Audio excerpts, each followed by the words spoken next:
Government announces ongoing preparations for APEC Summit.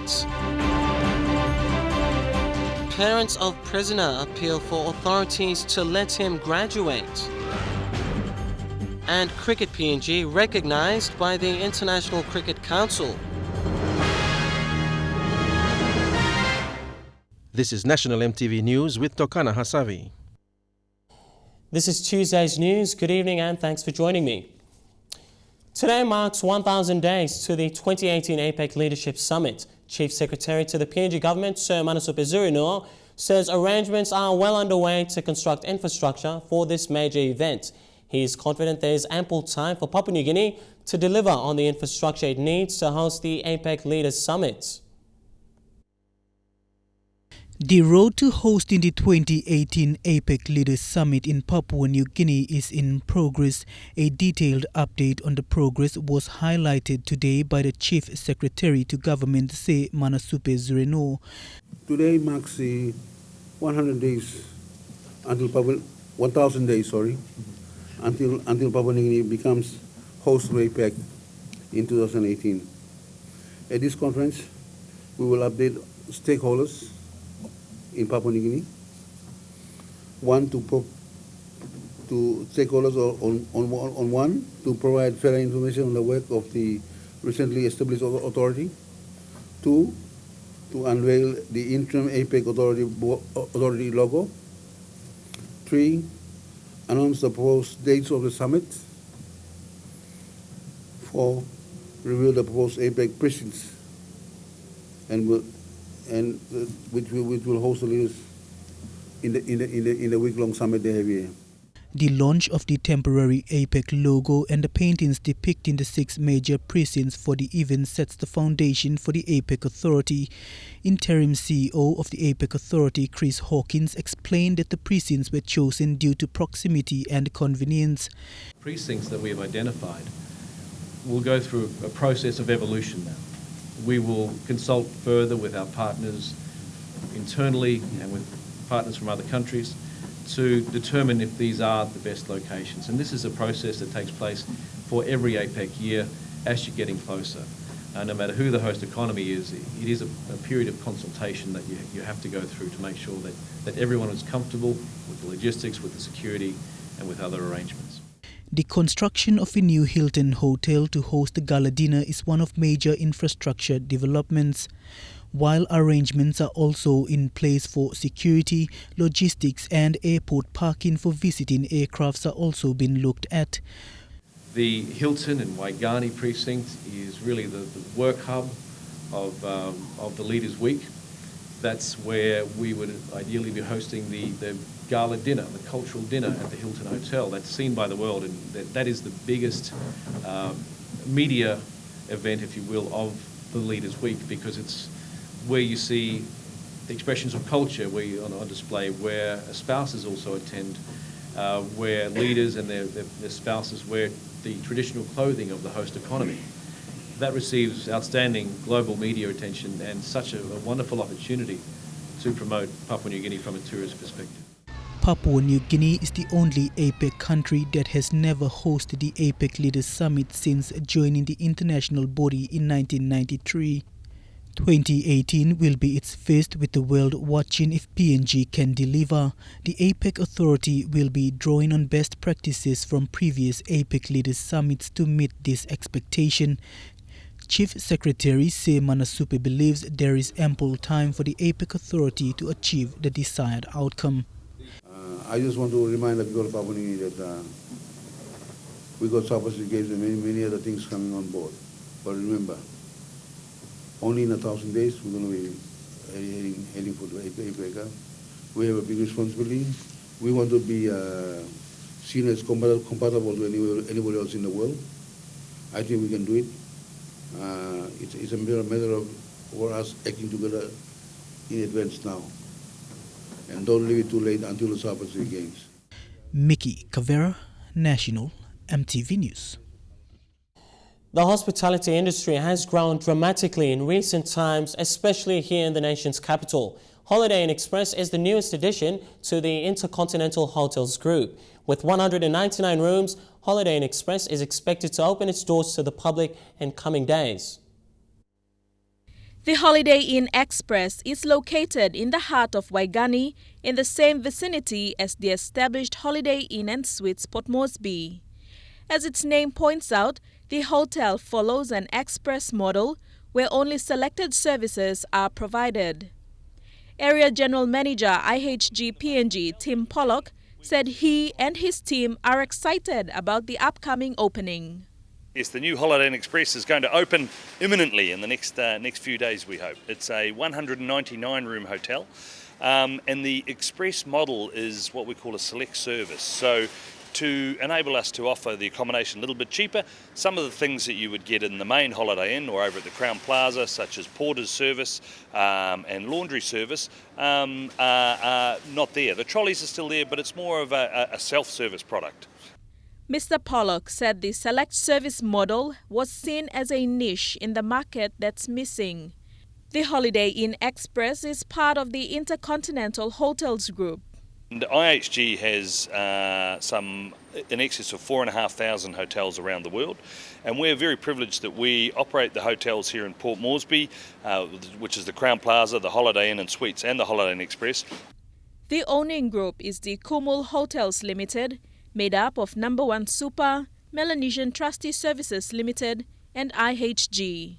We believe that we'll be ideal for the government business that comes into the city. The Express Hotel has its eyes set on the trekking business coming in, especially those that walk the Kokoda Trek every year. Forward bookings have already been made for the end of the month for the upcoming Anzac Walk. Mr. Pollock said the new hotel is looking forward to welcome its Port Moresby family and PNG friends to experience the Holiday Inn Express. Delhi Bagu, National EMTV News. The hospitality industry is also creating opportunities for women in managerial roles. Ida Golu is the hotel manager of the new Holiday Inn Express. She is the first national to hold such a position in the Intercontinental Hotel Group circle in the country.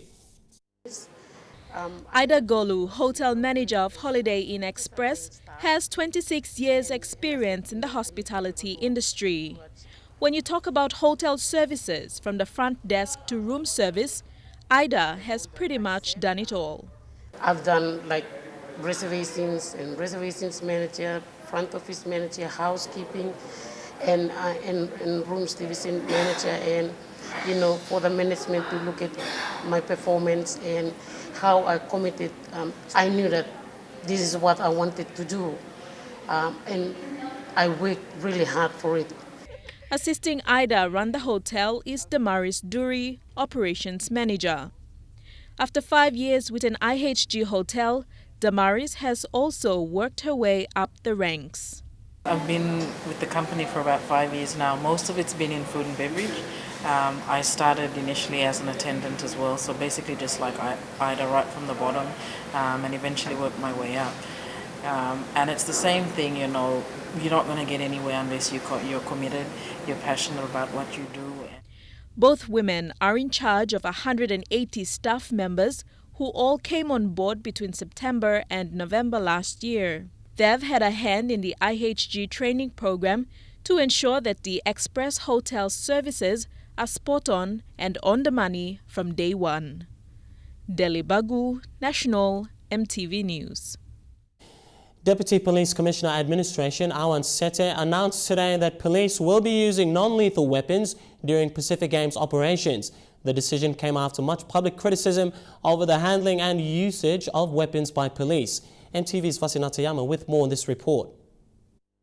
It is confirmed that 2,500 policemen and women will provide security at the 2015 Pacific Games. A fraction of the PNG Defence Force and correctional service personnel will also assist the police. Chief of Administration Awan Sete said the Royal Papua New Guinea Constabulary have been receiving public criticisms over the use of firearms.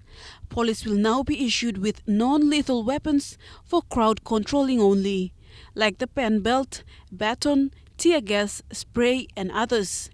It was the initiative of the Games Committee to buy the weapons and other highly sophisticated equipment and civilians technology which will be used during the Games. These assets will be maintained and redeployed in other major security operations like the 2017 national elections and the 2018 APEC meeting.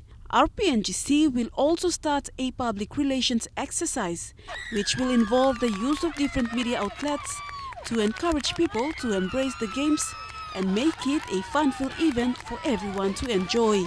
The Constabulary is aiming to produce good public relations by working closely with communities. Meanwhile, government has released 26 million kina of funding for the mobilization of resources in preparation for the Games in July. Much of the funding was used for logistics, uniforms, operational hardware and equipment for police, civilians and security. They are expecting another 28 million kina from the government for accommodation, allowances and other security activities. Vasinata Yama, National EMTV News. In 2012, we brought you the story of Lengtri Kintao, the inmate student who was allowed to study at the University of Technology in Lae as part of Buimo Prison's rehabilitation program. Lengtri is serving a 12-year sentence for armed robbery. Since he began his studies, his friends say he has become a positive influence on his peers. In his final assessments, he topped his class and was given the opportunity to continue with a master's program. However, just days short of his graduation and after his acceptance into the university's master's program, he was refused permission to continue and moved to the prison's high-risk section. Buimo's jail commander, Judy Tara, told EMTV News 2 weeks ago Lengtri's request did not follow procedure and he was therefore refused. Lengtri's parents today made a special appeal to the prison administration to allow him to continue and to allow him to attend his graduation on Friday. Our Lae Bureau Chief, Scott Whitehead, brings you tonight's EMTV News special report. When we first met Lengtri Kintao in 2012, he had just resumed studies after serving 5 years of his 9-year prison sentence at Lae's Buimo jail. His journey from being a convicted criminal to now a role model has taken close to a decade. Consequence of crime big problem. When I interviewed him for a story on MTV's Talk Picture program, what stood out about Lengtri Kintao was his very practical approach to life and the hard lessons he had learned while he served time in prison. Crime can destroy you. Crime can destroy you, na family you. Crime can destroy you, na society you stop long. Power crime. Na crime walking this lalon. Lengtri was part of a gang that planned and executed a failed 300,000 kina robbery in 2007 when he was in his first year at university.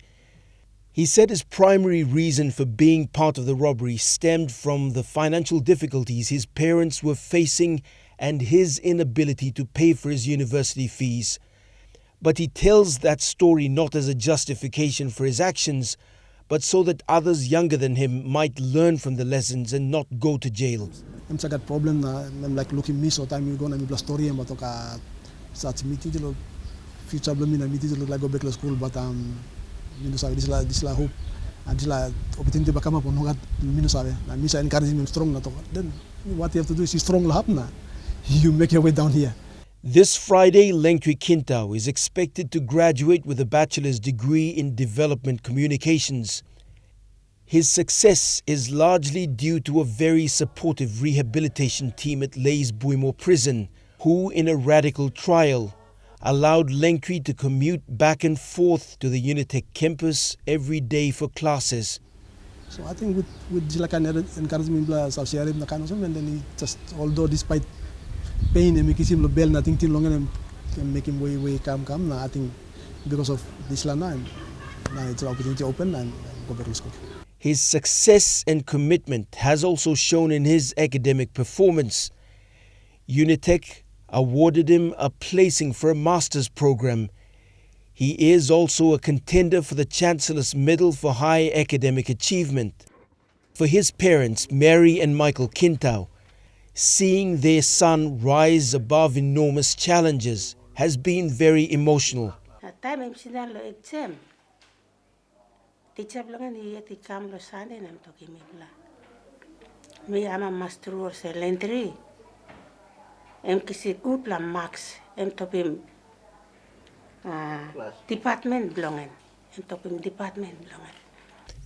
Despite the achievements, the prison command has refused his requests to continue with his education. Jail Commander Judy Tara, who spoke off camera last week, said Lengtree could not continue because his requests had not come through the Prison Submissions Committee, which evaluates requests like his. The commander has also stated that he should be allowed to serve out his full prison term and later continue his education. This morning, Langtree's parents made a special appeal to the jail commander to allow him to attend the graduation and to let him continue with his master's program. I'm Karabus, yeah. I'm Karabus. Now only got every right to say making one mistake. Only kiss him and close him. That's a school belong, man. A similar call has been made by his friends and coursemates. Last week, they sought the SRC's support to formally request his temporary release to at least attend his graduation. Scott Waide, National MTV News, Leh. National MTV News continues after the break with Rabaul's preparedness in times of disaster. Also, Higher Education Minister visits Vudal campus and Mini Women's Expo in Guralka. I'll bring you those stories and more when we come back. Stay with us. Welcome back to the news. Over the last 3 decades, the Rabaul Volcanological Observatory in East New Britain has had a significant impact on the province. Much of the volcano-related information it gathers and analyzes is relayed from the Volcano Centre. Even after the 1994 eruption that devastated the town of Rabaul, many people haven't left the affected areas. The people still consider the Rabaul facility as their primary source of information in the event of disaster. At the Rabaul Volcano Observatory, a set of computers is monitoring earthquakes in real time. Senior volcanologist Ima Itikarai is doing a routine check on the number of earthquakes that happened in the last 30 minutes in the New Guinea Highlands region. And they are mainly earthquakes which are big, magnitude 5 and more, and probably earthquakes which have been felt. The information gathered here also come from other small volcano centers as far as Manam in Medang and Esa Ala in Milne Bay provinces. The significant part of this operation is the issuing of timely emergency information to the public in an event of an earthquake, tsunami or volcano eruption. But we also have very small earthquakes, other small earthquakes which are probably coming from other parts of the New Britain trench system, and the New Britain trench system is an interaction between the Solomon Sea plate, and the South Bismarck Sea plate, and the Pacific plate. It assists volcanologists to determine what's going to happen and when, and the results are more accurate and reliable.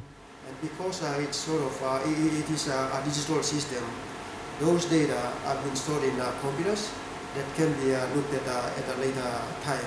In 1994, an eruption buried the town of Rabaul. Many people still lived on here even after the eruption. They showed no signs of leaving the town of Rabaul despite the ever-present risks of earthquakes and possible eruptions. What has stood out from this operation is how information is relayed to the 4,000 plus people of Rabaul town, and many more from the nearby villages are kept informed of any possible disaster. As Papua New Guinea focuses its efforts of disaster mitigation, this small center will continue to play a key role. Edwin Fidelis, National MTV News, Leh.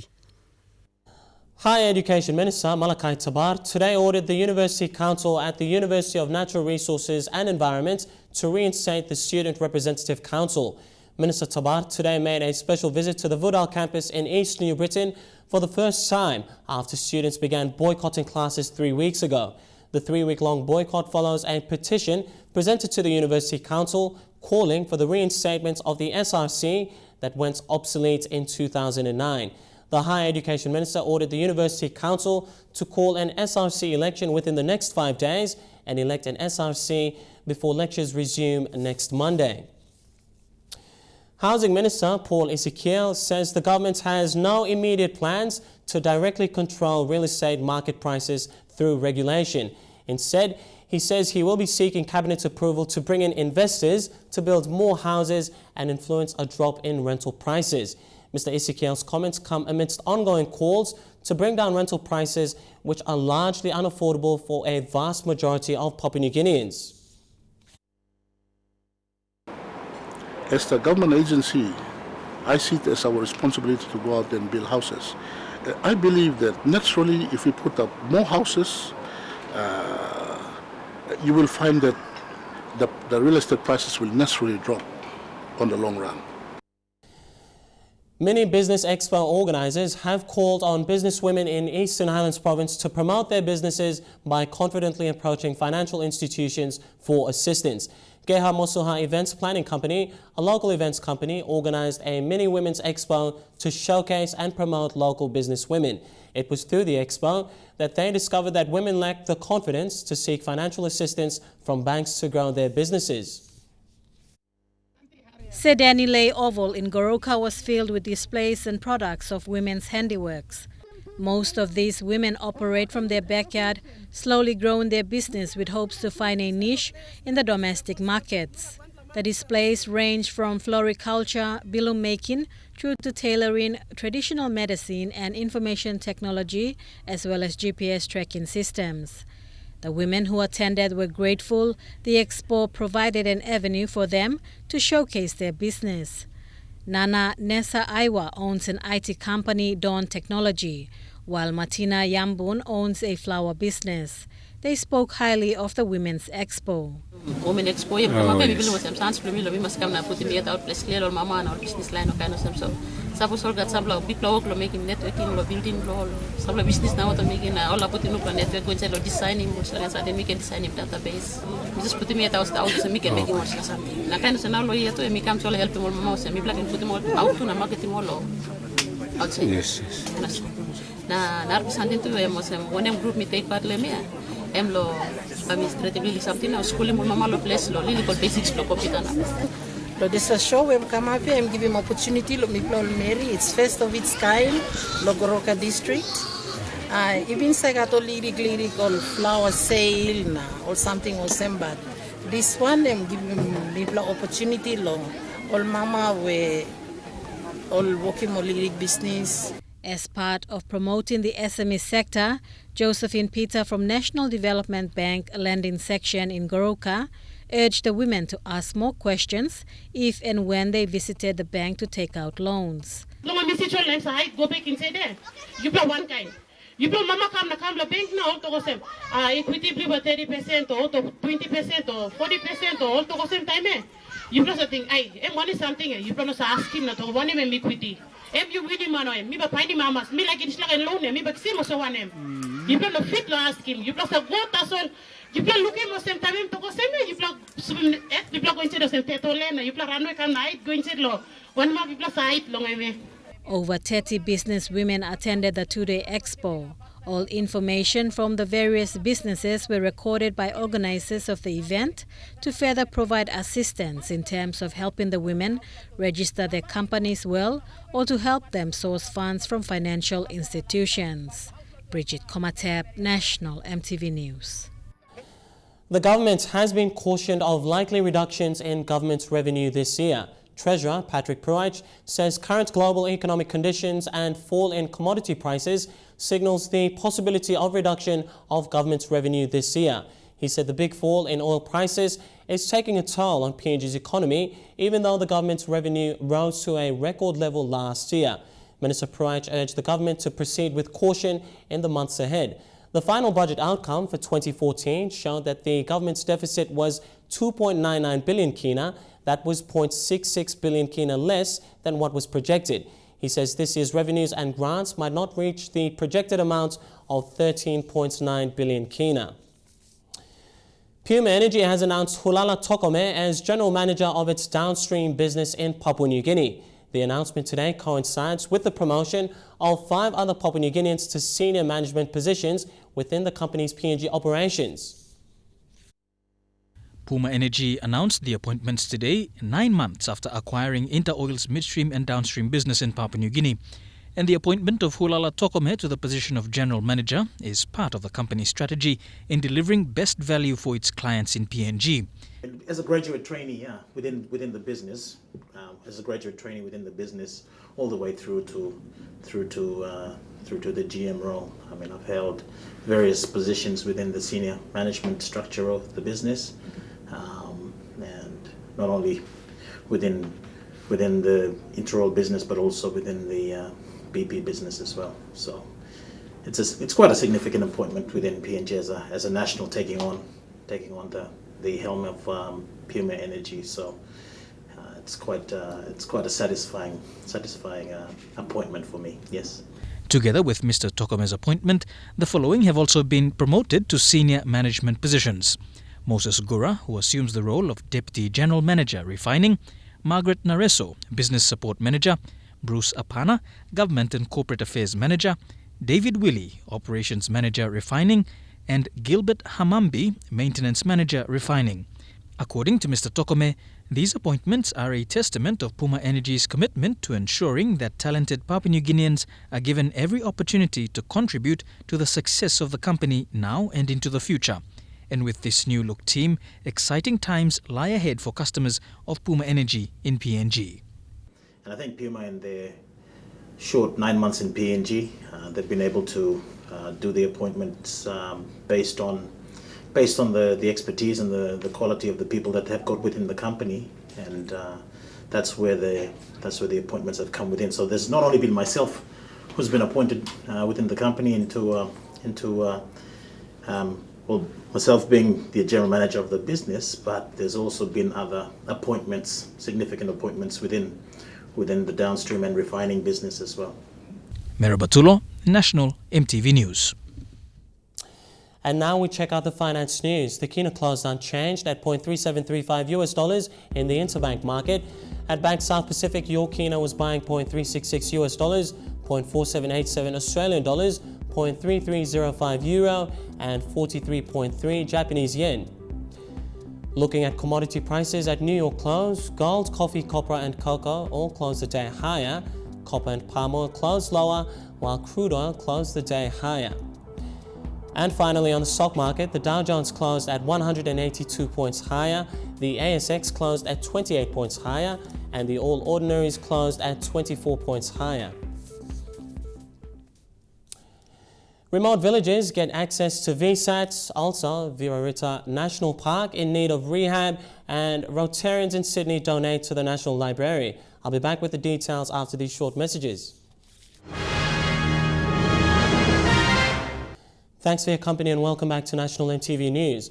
5 remote villages in rural Waubulolo and Nukewa in Gulf Province are now having access to telephone services and the MTV coverage after 40 years of independence. These villages are part of 30 other remote villages on the fringes of the Bulolo district, which have had telecom VSATs and MTV decoders installed. Bulolo MP Sam Bussell commissioned these facilities during his visit to the areas last week. For many years, the people in this remote part of the Bulolo district have never seen government services. The villages at the back of the Eden Valley gold mine and along the Bulldog track are some of the most isolated areas along the Gulf and Morobe provincial borders. Because of their remoteness and small population, successive governments overlook them. Me mas nuluk la rapla service. Me ting lo you me put him rota so rot and big pla every true. Ibla rima. Rot and big pla something.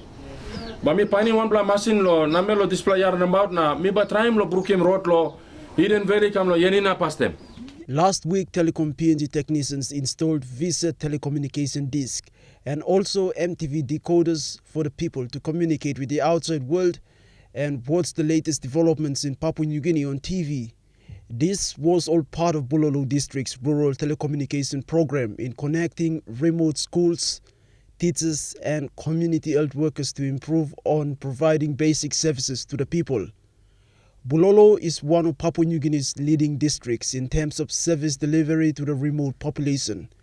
New road constructions to connect remote parts of Bulolo are also waiting for funding from the provincial government. Meanwhile, MP Sam Basil told EMTV that these projects are being carried out on credit basis and the district is still waiting to receive its first quarter payments of DSIP funds. Sylvester Gawi, National EMTV News, Ley. Infrastructures at the Variarata National Park outside Port Moresby are in dire need of an upgrade. Despite its spectacular scenes and wildlife sanctuary, the park's facilities are in a worrying state and need immediate attention. MTV's Quinton Alomp has more on this story. The Variarata National Park is located inland of Port Moresby along the Sogeri Road. It has some of the most spectacular lookouts, picnic areas and rivers that attract both national and international visitors. It is one of the favorite hotspots for city residents who go relaxing on weekends. Despite its beautiful scenes, the park's infrastructure is falling apart. Buildings are rotting away with time. This building used to be the Welcome House or the Information Center, but today it is in a worrying state. Termites have eaten away the walls and the roof is falling apart. Concerns have been raised by local tour guides for visitors to be mindful of their rubbish when visiting the park. Variarata is one of the protected forests in PNG that falls under the Environment and Conservation Department. The department has been vocal on conserving forest, but to date, few communities have taken the measures to have the forest preserved. A land use management plan and proper mapping of land boundaries still remain a concern for many organizations trying to help local people in forest conservation. Quinton Alomp, National EMTV News. Over 2,000 students from 57 schools from Momase, Highlands and New Guinea Islands ended the Long Easter Camp today. The ELC PNG Easter Bible Camp was organized by the Evangelical Lutheran Church of Papua New Guinea. Housing Minister and Makam MP Paul Ezekiel, who attended on behalf of the Prime Minister Peter O'Neill, announced that the government has been working closely with the churches to deliver much-needed services. He also announced the Prime Minister's commitment to the church of 200,000 kina, which will be sourced from the National Gaming Control Board Trust Fund. Government wants to set a partnership program. It's an ongoing program that is been going for quite a while now. And a lot of support has come down to the churches, especially our Lutheran churches, in terms of financial commitments. The government wants to see programs like this. Keeping our libraries updated with new books and resources has become a real challenge for the National Library and Archives in Waigani. However, the National Library was privileged to receive a donation of hundreds of books this morning from the Kenhurst Rotary Club of Sydney. Kenhurst Rotary member Carol Holtmeyer is a Papua New Guinean who has been living overseas for 27 years but has taken it upon herself to personally see that public and school libraries in PNG receive much-needed reading materials through the Rotary's project for PNG. Mrs. Holtmeyer's determination to lend a hand came about after paying visits to public schools and libraries throughout the country and finding most of them in poor condition. I saw the state of our libraries, primary school libraries, high school libraries. They're all empty. There are no books anymore. When I was in school, our libraries were full from primary school to high school, and so I decided to join Rotary so that I could send books back to Papua New Guinea. A shipping container containing reading books, textbooks, linen, medical equipment and computers was unloaded today at the National Library and Archives Yard. In line with its medical and educational project for PNG, Rotary Kenhurst will be donating linen and medical equipment to the Port Moresby General Hospital, along with computers and school textbooks to rural schools in the Gulf Province. Our club has a project in Papua New Guinea, and the project is educational and medical. And so in our container, as you can see behind me, We pack medical and educational supplies, medical supplies like wheelchairs and linens, and books and library books and textbooks for the schools and stationaries as well. Librarian Jeffrey Bundu says the National Library has a challenging responsibility of keeping provincial and school libraries supplied with updated reading materials, and donations are highly appreciated. Mr. Bundu says the book budget received from the government is insufficient to keep library bookshelves updated, and this has a direct effect on library users who consist mostly of school-aged children. We have about 60 to 80 library users during the day, except on the weekend we have more than that. We exceed 150 to 200, and that's mainly users are mainly high school and primary school students. Vanessa Knight, National EMTV News. National EMTV News continues after the break. We've got a big lineup in sports that include cricket and rugby league. Stay with us for that and more.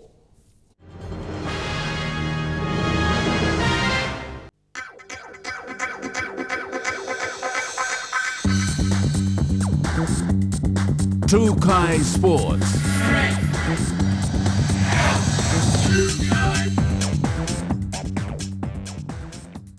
Welcome to Trukai Sports. Cricket PNG has once again been recognised internationally, claiming the Best Overall Cricket Development Programme Award in the Pepsi ICC Development Programme Annual Awards for 2014.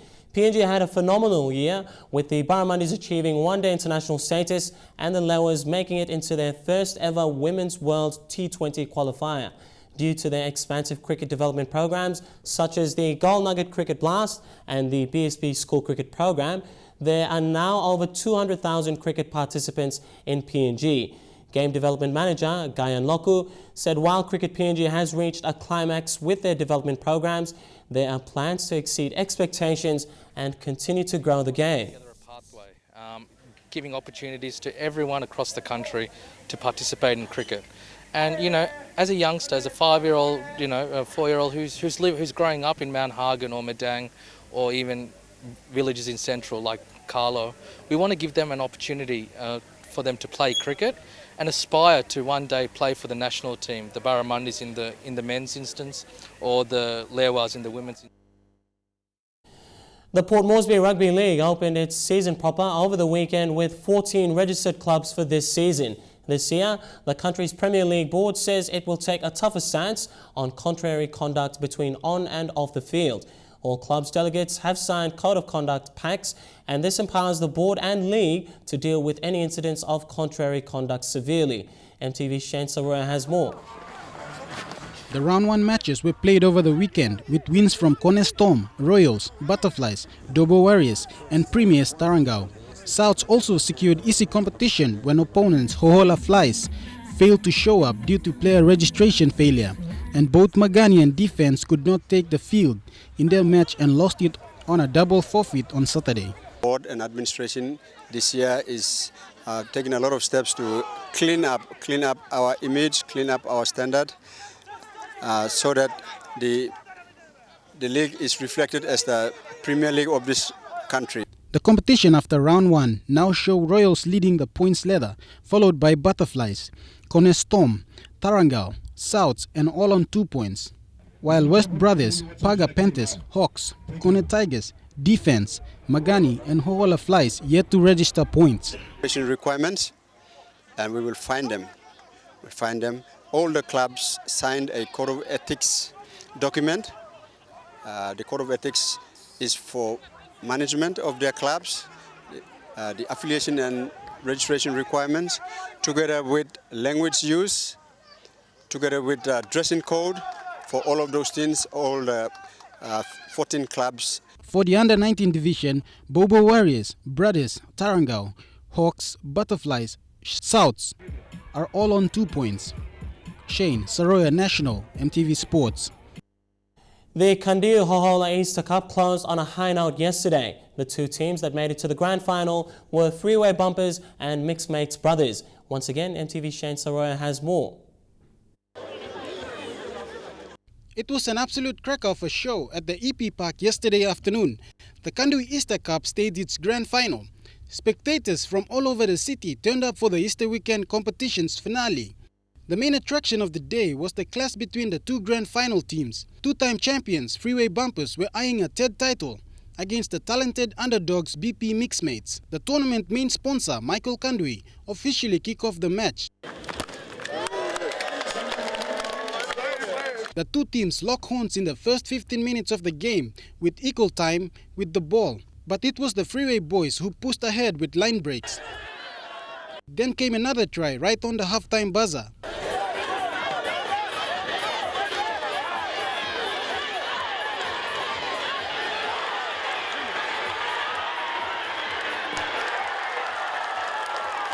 Back from the break and minutes into the second half, the BP Mixmates struck back with a try scored under the post.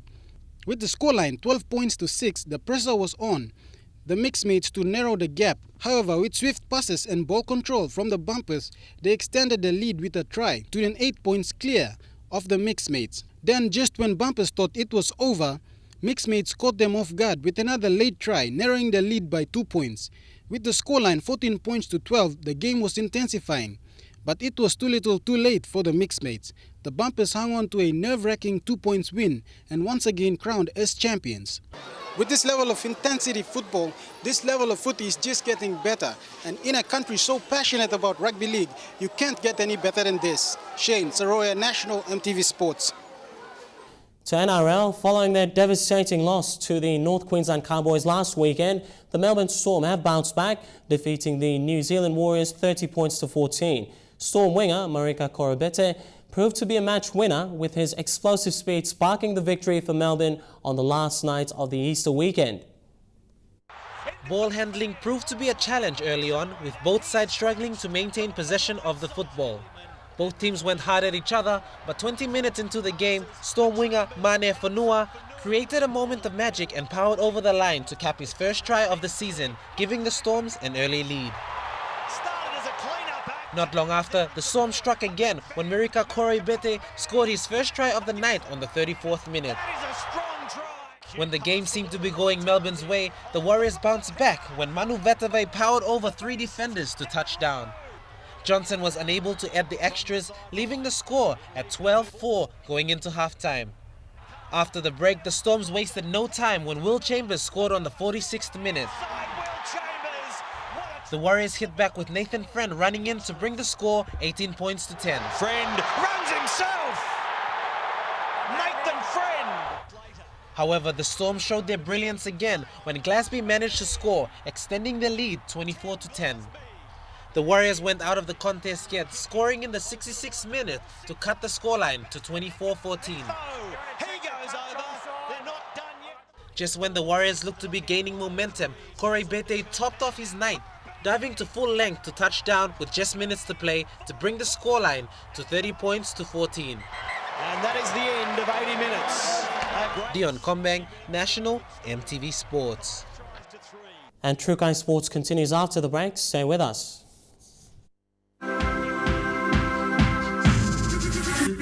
True Kai Sports. Good to have you back with True Kai Sports. To football, recently appointed national coach Ricky Herbert has stated that although PNG has only 3 more months remaining until the Pacific Games, recent performances by the team show signs of improvement. With the current crop of players providing competition, Herbert believes this will boost the players' performance for the selection. Solomon Islands recently and returning successfully after beating their national team, Herbert says the signs are good. 3 months of preparation still to go, but I think very positive coming off the back of the Solomons. I think it's the first time PNG have won a game there, so I know with New Zealand it was always a difficult place to go, so that's a good step in the right direction for us. But I'm here today watching the players, and great to see that 14 of them were on the field today playing.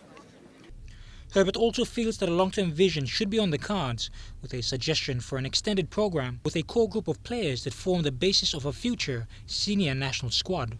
It takes time. I mean, if I look back in my history, 4 years to build a national team that hadn't been to a World Cup for 28 years. I think a little bit of patience, a little bit of investment, and just a little bit of support and backing and confidence really by key people in the organisation to allow this team to move forward. With the backing and support of key people within the Footballing Association, Herbert also feels that the team needs far more international exposure regardless of whether the team is successful or not.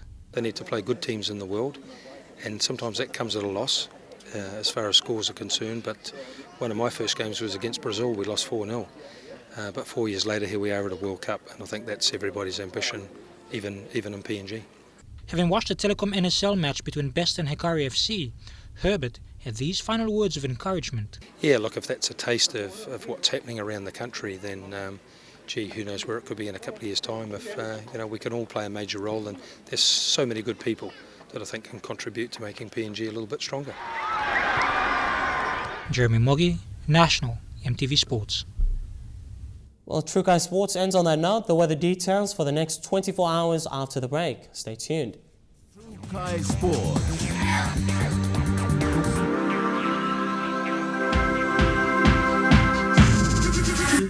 True Kai Sports.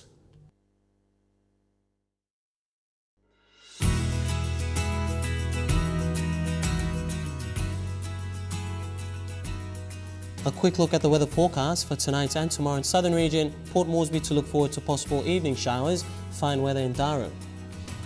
In Momasa, showers and thunderstorms expected in Vanimore. A few showers in Madang and Wewang. In the New Guinea Islands, showers plus rain for Kavang and Kokopo. Few showers in Lorengau. And lastly, in the Highlands region, all centres to look forward to evening showers, then morning fog.